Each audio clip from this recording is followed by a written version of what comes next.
you are. Bless your name, God. Yes, God. Yes, My Yes, you are, God. all. My yes, yes, all. yes, yes. Ooh, Lord, you are Yeah. Yes.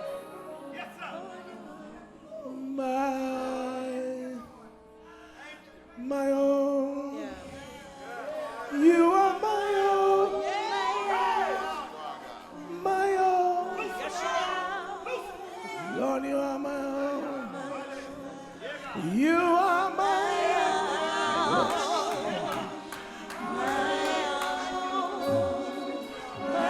One more time. You are my own, yes. You are my own. My own. My own. My own. Come on, put those hands together. Hallelujah, God. Yes, yes. The scripture reads today, Psalm 119:67 says, before I was afflicted, I went astray, but now have I kept thy word. Thou art good and doest good, and teachest me thy statutes. The proud have forged a lie against me, but I will keep thy precepts with my whole heart. The heart is as fat as grease, but I delight in thy law. It is good for me that I have been afflicted, that I might learn thy statutes. How did I get out of this? Psalm 94:17. Unless the Lord had been my help, my soul had almost dwelt in silence. But when I said, my foot slippeth, thy mercy, O Lord, held me up. I want you to look at one neighbor and say, neighbor, I've been through this year. But when I match what I've been through against what I got coming, I have to testify that it was worth it. That's what I want to talk about for a few minutes. Look at somebody and tell them it was worth it. It was worth it. Give God a hearty hand clap of praise as you have your seat today. My all, my all. I'll just say it again in this room. It was worth it. Listen, as we come to this point, we are now stepped across the threshold of our church. We're in now the 77th year after having the birthday on last week of our church's anniversary. And it's important that the blessing is all around you and you recognize it. But the question is, how much of it do you really see? Ask your neighbor, how much of it do you really see? Yeah, a few weeks ago, I talked to you about vision and talked to you about seeing things. And I'm going to pull some of the excerpt from some of that dialogue because God knows how to bless you. But it's so important that you pay attention and that you see really what's going on. We talked about this a bit when we talked about the test of the garden right from the beginning. Starts with Adamic nature from Adam's posture. The question is, can you control yourself with all that you see in the garden? Is the first question. And the second question was a couple weeks ago, can you handle the vastness of your vision and balance it out against your personal perspective? Can you separate what you want from what you see? Can you separate what you have from what you desire? Can you put yourself in a posture where you can deal with what's happening in your life without losing it because everything's not looking the way you want it to look right now? You see, when we understand the first garden experience, it's really attached to this picture of sight and insight. Say that with me, sight and insight. It's the sight and the insight of man. For us, the principle is given in 1 Samuel 16 chapter and the 7th verse, where it says, for man looketh on the outward appearance, but the Lord looketh on the heart. You see, understand that this ability, this ability to view is attached to something as simple as what we know as the 16th alphabet of the Hebrew language. It is the letter A-N. Say that with me, A-N. I had y'all do this a couple of weeks ago with A-N, and I did that on purpose because this letter means to see. It is over the section, in the acrostic section of the 119th Psalm.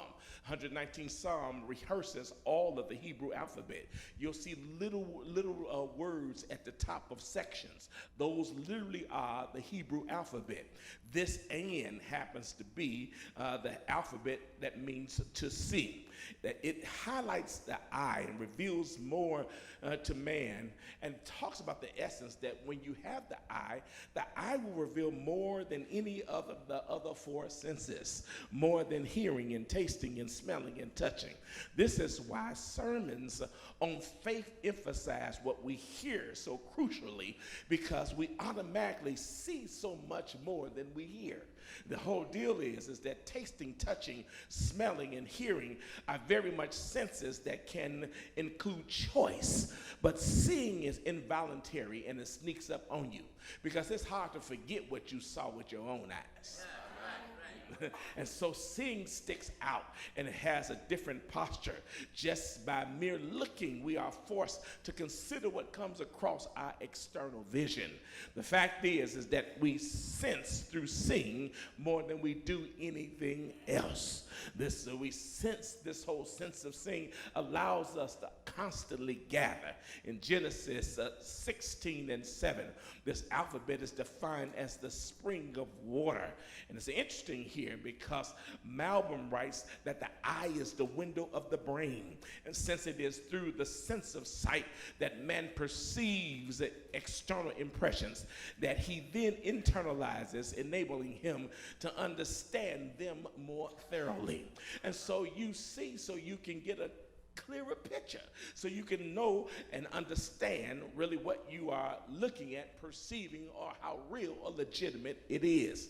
What a man sees from the outside in is called his vision, but what a man describes from the inside out is called his perspective. And so when we look at these two pictures of things, outside in visionary sight, inside out visionary perspective. And so, and your sight or your insight, somebody say sight and insight, yeah, is considered the barometer of your character and reveals your true awareness. What do you really perceive when you see things? Are you looking at things only from outside in, or do you ever see things from inside out? Do you perceive what God is saying to you when you see something that disqualifies your ability to stand with something? Do you see that God tells you sometimes, deal with something that everybody else says you shouldn't deal with that?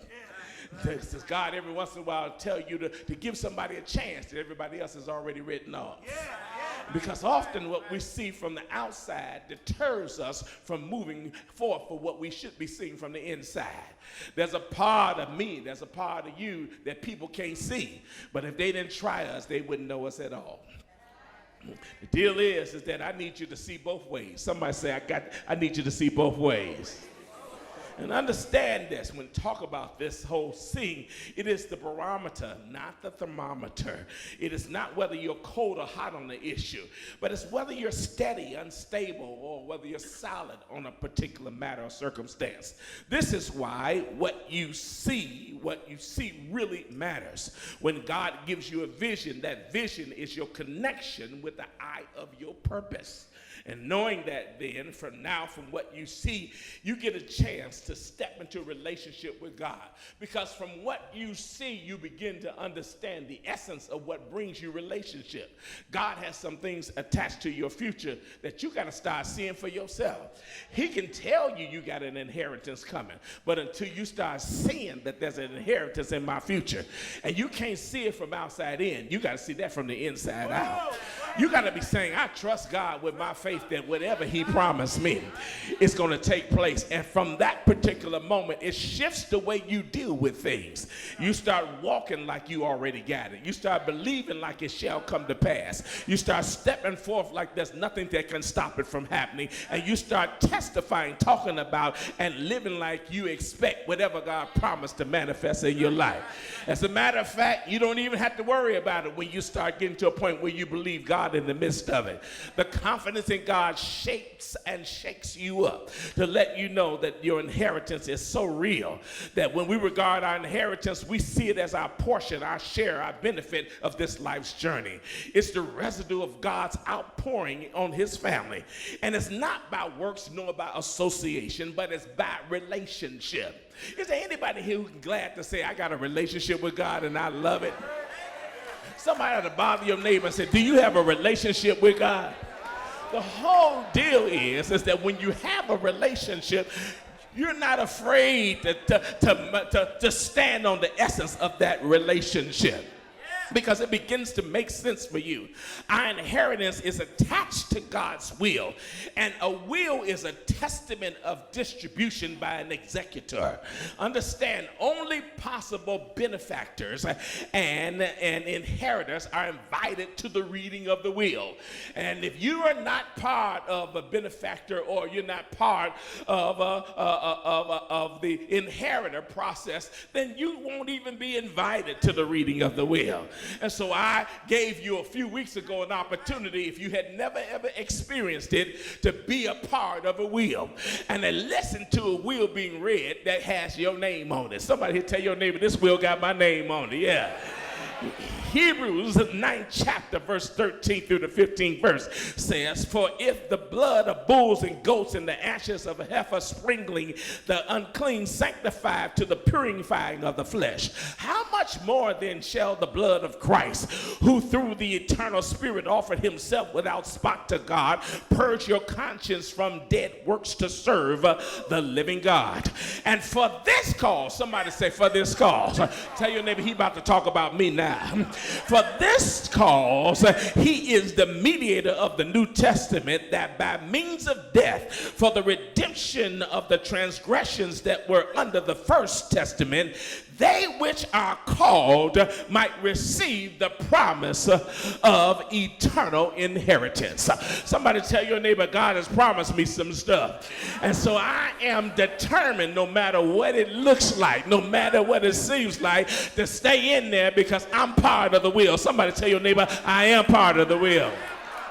No matter what it looks like, no matter how rough things are, no matter how difficult things are, I know that at the end of the day, I am part of this will.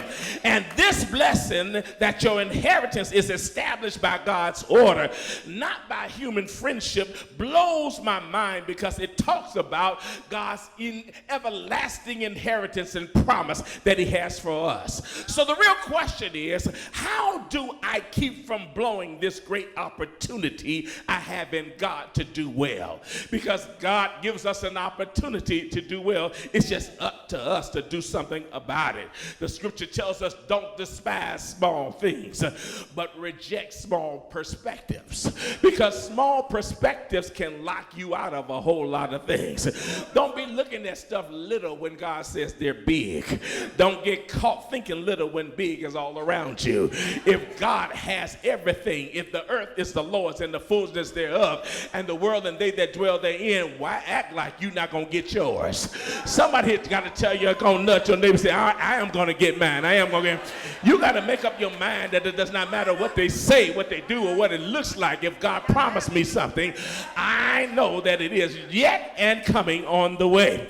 This is important, because all of this belongs to how we understand the channel, the avenue, the portal that our blessings come through. You see, your inheritance is not as temporary as your overflow. It is not as diminishable as your increase. It's not as seasonal as your harvest. Neither does your inheritance require atmospheric conditions like blooming does. And so some of y'all think ain't nothing coming till you bloom, till your harvest, till your increase, until your overflow come. But I'm telling you, if you don't see any of that, you got an inheritance that's on the way. The text of the will says that it is an everlasting inheritance. Now, from the challenge of this, what we understand is that when God wants to bless you, can't nobody stop it. Talk to somebody. Just tell them, when God is ready to bless me, can't nobody stop it. They didn't listen to you. Look at somebody else. Just tell them, when God is ready to bless you, can't nobody stop it. Yeah. You see, the good thing about here is that the challenge with this is all the ways that sometimes blessings come our way. And it requires that we take part in receiving and being part of the process of the blessings coming our way. You see, to benefit from an overflow, you got to catch it. To benefit from an increase, you got to make room for it. To benefit from a harvest, you got to reap it. And to benefit from blooming, you got to have an atmospheric condition that supports it. But when you have an everlasting inheritance, it comes from a reservoir that is furnished by the Father, that is literally funded by your favor, and that is founded by your faith. That God can make happen for you what you weren't ready for. And he can give you what you have not prepared yourself to handle. And he can open doors that there's no way you deserve to be on the other side of it, and make things happen for you that you never anticipated. When you know a God like that, every time you think about the limitations of human capabilities and begin to see how great God is, something on the inside of you should give God glory, because you know something great is on the way. Somebody help me just tell your neighbor something great is on the way. Now, I know I'm not preaching to everybody, but I'm talking to some of y'all. Because some of y'all are on the breaks where you realize that something exceptional has to happen for me. I started this year talking about a beneficial journey, and I know that no matter what happens, my journey is going to be beneficial by the time this whole journey is up. I'm looking forward to eyes opening up, eyes opening up. I'm looking for my seeing and my believing in my practice of those things which God says is part of my process. And so it's how I handle the vision. Somebody talk to you and say, it's how you handle your vision. Looking at this, then we have to pay attention to, how do you handle vision? How do you perceive what God shows you? What do you do with things that God gives you to see? You dream stuff, you look at stuff, you want things to happen, you expect things to happen, you invest in things you look for an increase from. But let's look at vision just by itself, because vision is the act or power of sensing by light. This is the perception of the eye, or perception of the mind, perception of the eye or the mind through images. This is how vision really works. It's when the eye of the heart engages the reflection of heaven and translates it to the eye of the head. That's inside out vision. Vision then from inside out is different than vision from outside in, because vision from inside out encompasses what you believe, what you practice, what you have taken on the inside, and what you're now using as part of the reasons why you're making decisions. Vision from outside in deals with what you know and what you understand from what you have assimilated through life and had experiences of. And so you see certain things, you know that's a bench. You know this is a speaker. You know this is a table. You understand it. That's vision from outside in. You've gotten some understanding of that. But vision from inside out puts you in the posture where you have some things that's on the inside that you cannot always describe or understand, except God give you revelation in the midst of it. So vision from inside out gives you a chance to have some anticipations that have not happened for you. You just say, I know it's going to happen for me because my expectation is caught up in the midst of that. Note this about vision. See, vision is always ahead of time. Look at your neighbor and say, vision is ahead of time. Vision is God letting you see your end at your beginning so you can work toward it. Let me say it again to these over here. Vision is God letting you see your end at your beginning so you can work toward it. This is the whole deal, is that people who know vision, who love vision, who walk in the sense of being in the process of recognizing what vision is, they know it when they hear it. when you're talking about vision, something about it captures what they see, what they've experienced. This is why when you are in a place where vision gets cast, you should never practice killing vision. Tell your neighbor, don't practice killing vision. Yeah, you got to pick what you're going to go against and make sure what you're not going against is something that God is transmitting into your atmosphere. If you can't grasp it now, package it so you can store it later. But you have to know that some things God send you and that's attached to your future so he can cause some things to happen for you in your future. One of the greatest challenges for maintaining effectiveness is being able to handle and respect how God blesses us in our present moment. And so if you really learn how to be grateful for your days, I always told you, and I said this to you, you won't be disappointed for weeks at a time. You got to see what God says and expect God to come through for you. What you think I have not seen, ear have not heard, neither has it entered into the hearts of man, the things God has in store for you means. It puts you in the posture to let you know that God has some stuff that has not been perceived externally, but it's internally. You got some stuff that God puts in your heart and your spirit that he's still going to do. Somebody here tell your neighbor, he's still going to do it for me. And the challenge here that we see of David in the text, even in both instances, is somewhat wrestling with the fact that I wish it was happening already, but it ain't happening yet. And this is where some of us get in our lives. We get to a place where we want something to happen. As a matter of fact, some of us are saying, God, I'm not getting no younger. Hurry up, please. Don't y'all look at me in that tone of voice. Somebody here, you know you said it in your heart and in your mind. You know you said it in your private prayer. Go on and act like it's the truth. Throw your hand up and say, hurry up, please. Hurry up, please. The whole deal. So the deal is that many of us want God to move and to do some particular things, and we're in a posture where we have to wrestle through his timing, through the way that God does things. And sometimes he does not just throw it out to you and give it to you so you can have it the way you want it, right when you want it. Here's our challenge here, because sometimes we forfeit our future by not measuring how to handle opportunities when they show up. Let's pay attention to something real simple here. Here's something to think about.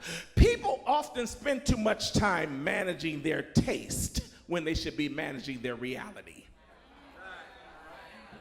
A lot of people pay no attention to their reality while they're busy trying to make their taste be satisfied. But what do you know about your taste? It comes and it goes. And you can live off your taste, and your taste will keep coming and going. You have to begin to work on your reality. Somebody say, work on your reality. Help me here.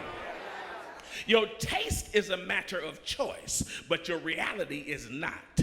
While taste can be selective, reality is always consequential. And so reality just looks at you at the face and says, this is what it is, until it's not what it is at all. And so you might say you want something to be something, but until God shifts it, you won't get a chance to experience it. Don't y'all play with me like y'all don't know what I'm talking about. The deal is that many times we're going after stuff, and we should be going after shifting our reality rather than shifting our taste. Because listen here, you can taste a whole lot of stuff and come up with a flavor of your choice. But your reality can keep you in a posture of being in the same place until you deal with the reality that God has given you to function with. So this brings us really to understanding here how God would have us step into the issues and the matters of life. It brings out in our text a real problem that's really similar to what pastors go through kind of every day, every time they get up on Sunday morning. It's, you know, I don't know how y'all feel about it, if you know anything about it, except for some of the preachers who are stuck up here every once in a while who snarl at me when I say you're going to preach. And that one of the biggest challenges to bringing a word, and many of them know what it's like to bring a word constantly. But one of the biggest challenges to bring a word is that it's hard trying to feed people who are already full.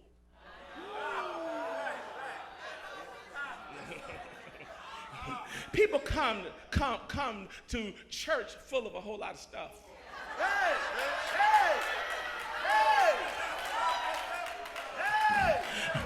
Somebody ought to help me and just look at your neighbor and say, what you full of? What you full of? No, don't tell them. Don't tell them. But the deal is that we wrestle through this whole deal of trying to get out of things, get past things, get over things, get through things. When we walk in the door saying, God, I want you to do so much for me, but you already coming in full of a bunch of stuff that don't have no room for him to get in to operate or to work in you. That's why you can't lift your hands, you can't praise him, you can't release yourself until you've had some medicine to help you feel loose.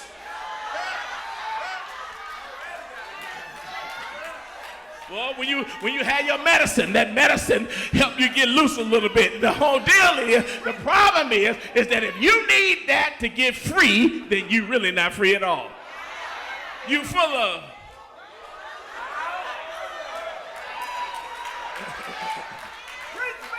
So this proposes some challenges then for us to look at so we can begin to get to where we need to be, because many of us have to go through life full of things we shouldn't be full of and learn how to free ourselves in God before we can really realize what he really means for us. This takes us to the text, because this is the challenge of the text, the journey. It's attached to the whole posture of how we get here. It's different here because some of us have opinions about things we shouldn't really have opinions about. Let me just throw out something to you. I'll just throw it out to you real quick. You ever seen arrogant people who don't have no business being arrogant?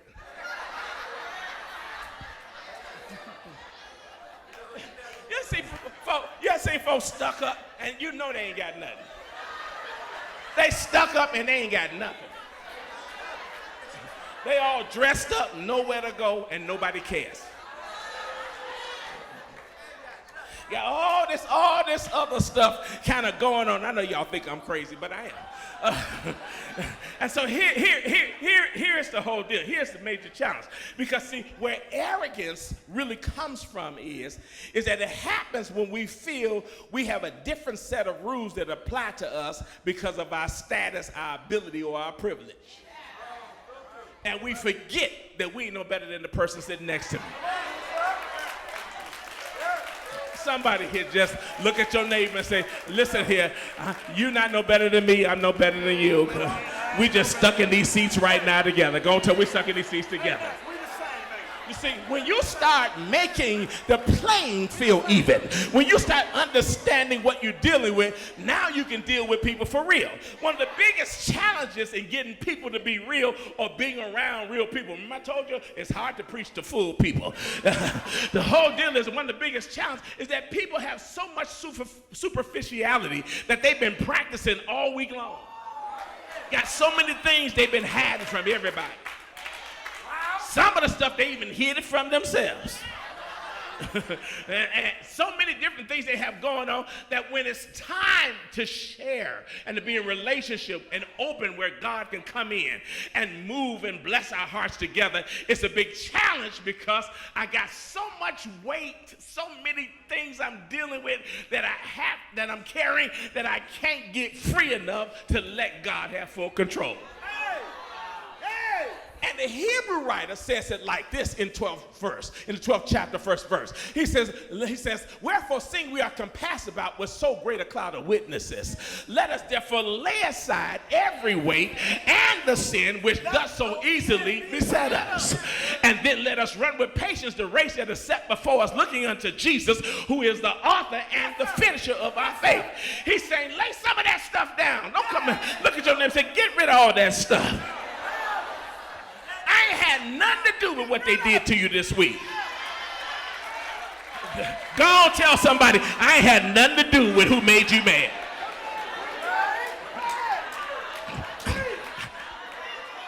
I'm seeing you for the first time. Go on, tell them, I'm seeing you for the first time. You ain't got to make no face with me. You ain't got to trip with me. You ain't got to look funny with me. I ain't do nothing to you this week.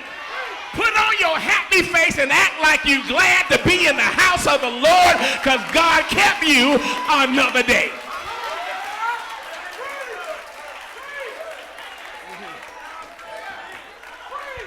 This was the challenge. The challenge is that David, his brigade, those around got caught up in their own ideology. They got caught up in their own situations. And because of it, they had to go through some things.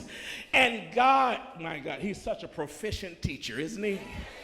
If you don't get it, he'll make you go through it and figure it out.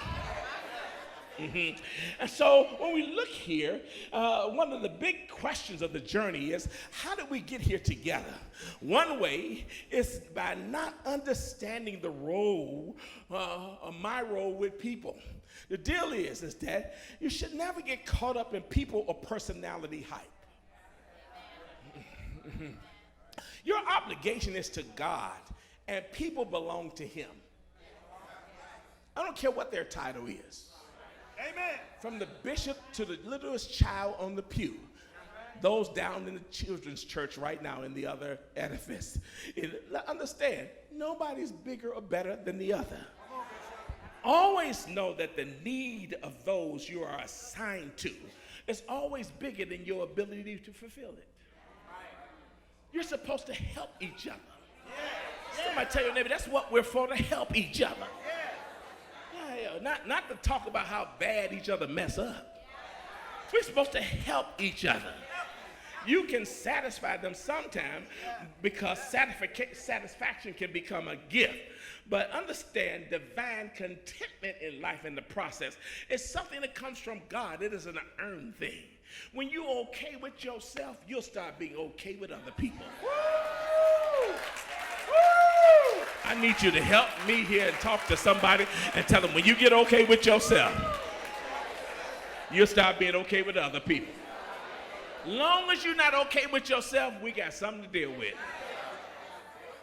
So we're waiting on you to get past your challenges you have with yourself. Understand, contentment comes from an inner confidence, an inner trust and joy that God declares that he is the only giver of. And so the sooner we learn that we can't fix everybody's situation, the sooner that we learn the rest of our faith and our promise to the Lord that it belongs to the fact that he's in control and we need to put stuff in his hand. Psalm 31:15 says, my times are in his hand.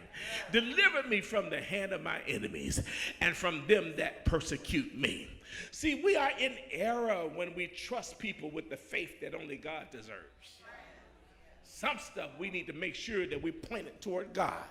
The help of the Lord is incomparable.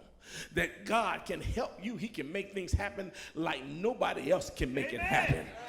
We got to trust God with our lives and trust God with what we expect. And then we are commanded to rule well in the time that he's given us. So here comes the text. How then did we get in this spot where we have picks and chooses, where we like, we dislike, where I'm feeling you today or I ain't feeling you today? How did we get into these spots? How do we get here? It was not just people all the time that made me get in this place. Sometimes it was me. Whoa. Whoa. Somebody, let's stop here for a minute. Tell your neighbor, I apologize. It was me. Yeah, some of y'all, that's the only apology y'all gave this year. That's why I wanted y'all to say that. I apologize, it's me. Because for some, it's hard to say I'm sorry. But the deal is, sometimes it's me. This is why the psalm starts off saying, before you do anything else, take a good look at your life and apologize and recognize that you had to go through or you wouldn't have changed. Psalm 119:67, our text starts off saying, before I was afflicted, I went astray, but now I have kept thy word. Whoa. Look at it again. Somebody say, before I was afflicted, I went astray, but now I've kept thy word. You see, the memory of what our wanderings cost us serve as a healthy deterrent from constantly repeating it over and over again. It's going over. People suffer because of making bad decisions. But suffering is also how you grow. Sometimes it takes a little pain for us to learn lessons. Can anybody say I had to go through some stuff to get to where I am? It took something for me to get there. It took some challenges for me to get there. And encouragement should be supported with correction to help mold true character change. So when we're encouraging somebody, we got to want them to get better and to be better. We got to be a part of that process. Don't let people just keep messing up and you be okay with them messing up. You got to want people to get better and do better. Understand. And then you got to tell people, because some people practice illegitimate suffering and illegitimate victimization. Some people, every time you look at them, somebody's doing them wrong. They haven't met a person that didn't do them wrong. Don't y'all look at me at this tone of voice. It's always somebody else's fault. Don't come on now. And because things can be that particular way, understand when we look at things this way, when people practice being a victim, it's not legitimate suffering. Some of that is self-inflicted suffering. I want to look as sorry as I can because I need as much sympathy as I can get. Why y'all looking at me in this tone of voice? Because if you don't practice it, it don't offend you. So the whole deal is you got to be able to see it, engage it, so you can deal with it. And so you can say, stop faking. One, I need y'all to practice that, because some of y'all know somebody, you just ain't told them the truth about themselves. Just look at one person and say, stop faking. No, don't smile at them after you say it. Close your mouth just like I did. Stop faking.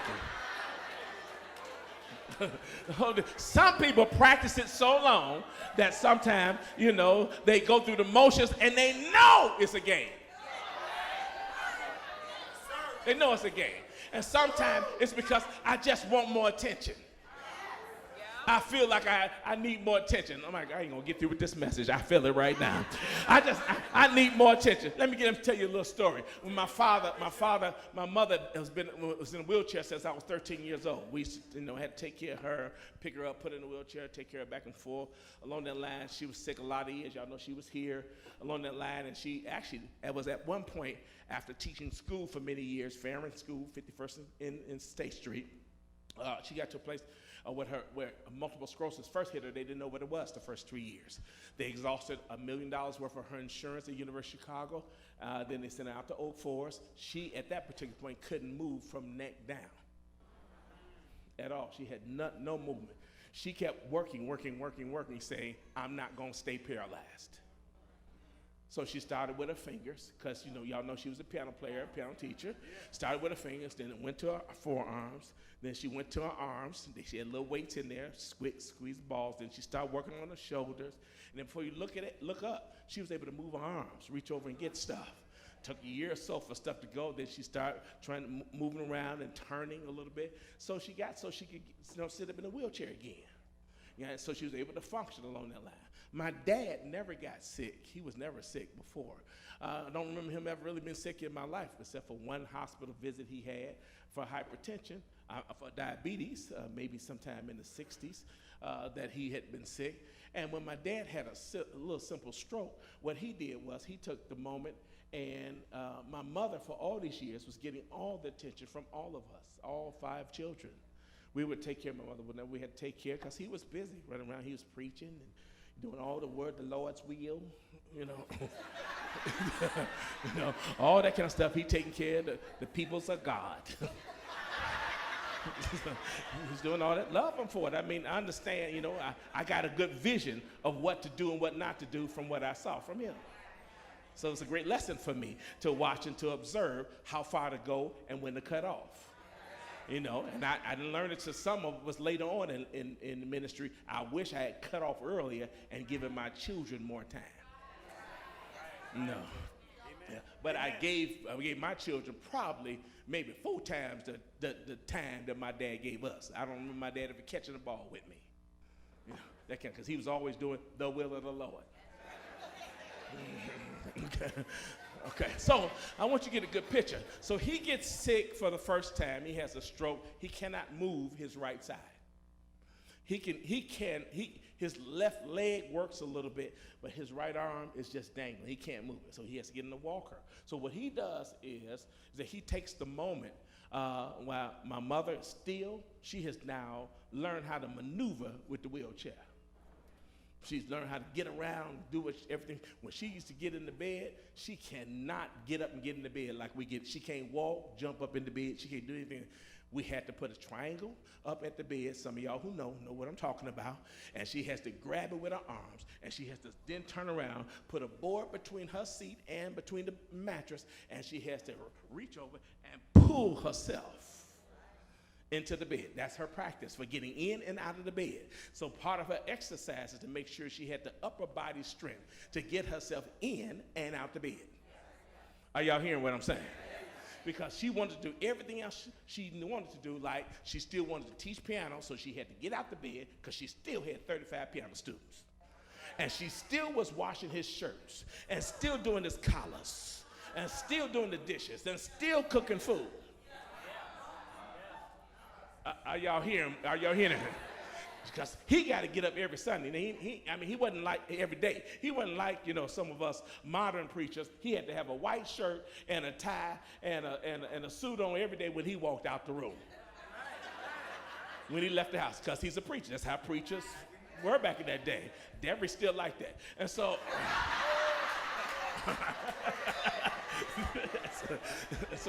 so that was the manner. That was the manner. The manner has been. We changed them. You see that pink sweater? We changed them.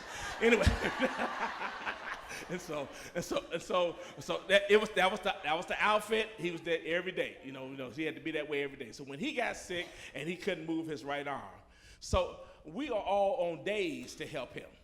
He called for a family meeting. We all going over there, it's a family meeting.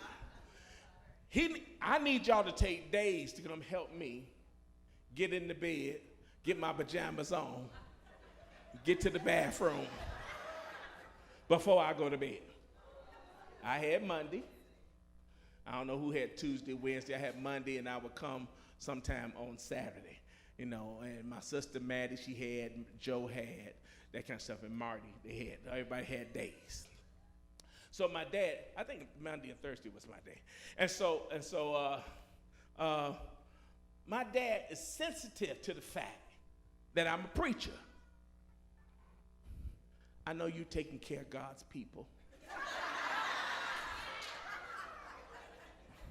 So I'm gonna try harder to put my clothes on before you get here. So to my surprise, I got there one Monday after Bible class here, and he got his shirt on, and he's sitting on the bed, grinning. I told you I could get it on. I'm like, oh, I'm so proud of you, man. I'm so proud of you. It'd be good if you can kind of get all of it. Do all of it. Man, that helped me. I'm taking care of the Lord's business. That's what he told me he was doing. Take care of the Lord's business. And to my surprise, when in a week, the next week I came, I was on the way, and my mother gave me a call and said, don't come. He had already handled everything. He got everything done by himself. I'm like, oh, really? Next Monday, don't come. Third Monday, don't come. You doing the Lord's work. That Friday, my brother Joe rides up in his new, what the kind of car you drive? Corvette. Rides up in his Corvette, comes to my house, and when he comes, Joe comes and he said, yeah, man, I'm on my way to dance and stuff. Got to get him together. So immediately, in my mind, I'm going, I'm like, what's really happening here?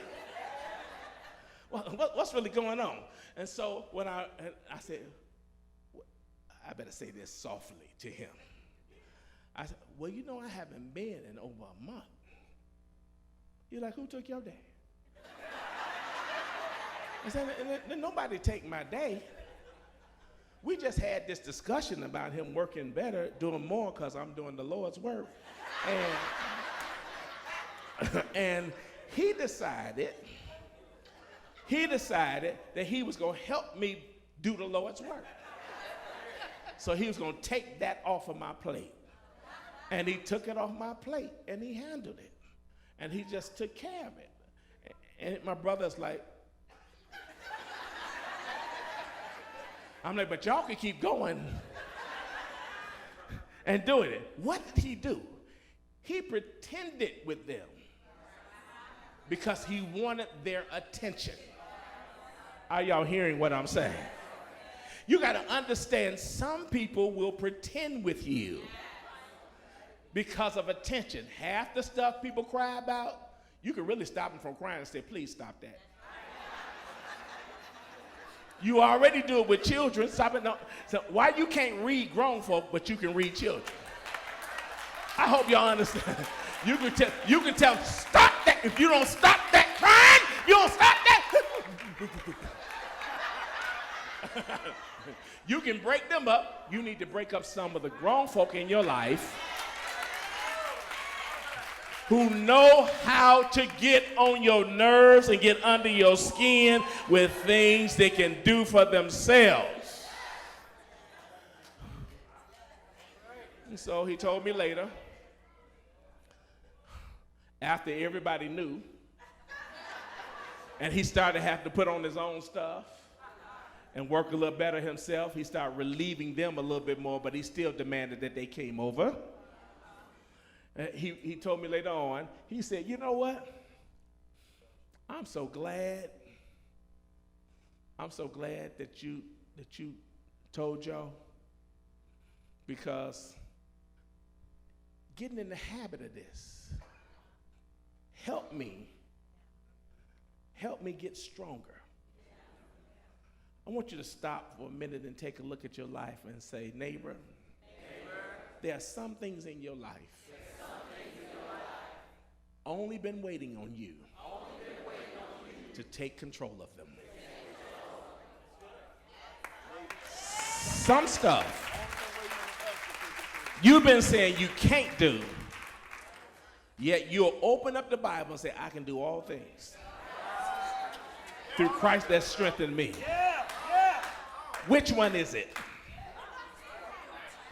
Ask your neighbor, which one is it?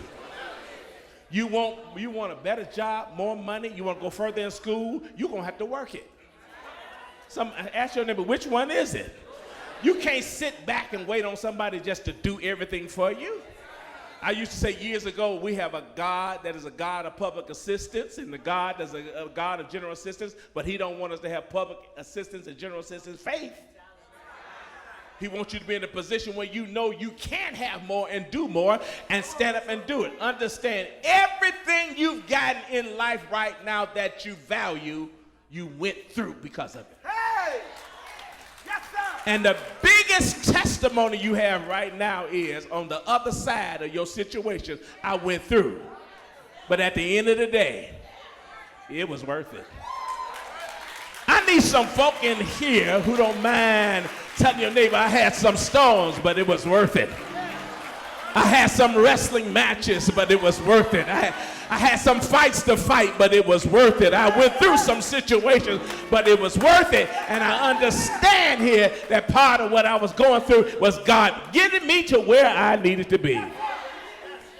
I want to close. I threw the whole sermon out the window, got 8 pages in there. I want to close with this little commentary of a hymn that just hits my mind. I want you to think, listen to the words of what the hymn really says. The hymn says, why should I feel discouraged? Why should the shadows come? Why should my heart feel lonely and long for my heavenly home when Jesus is my portion? A constant friend is he. His eye is on the sparrow, and I know He watches me. So now I sing because I'm happy. Now I sing because I'm free. I sing because I'm happy. His eye is on the sparrow. And I know he's watching me. Tell your neighbor, he's watching me.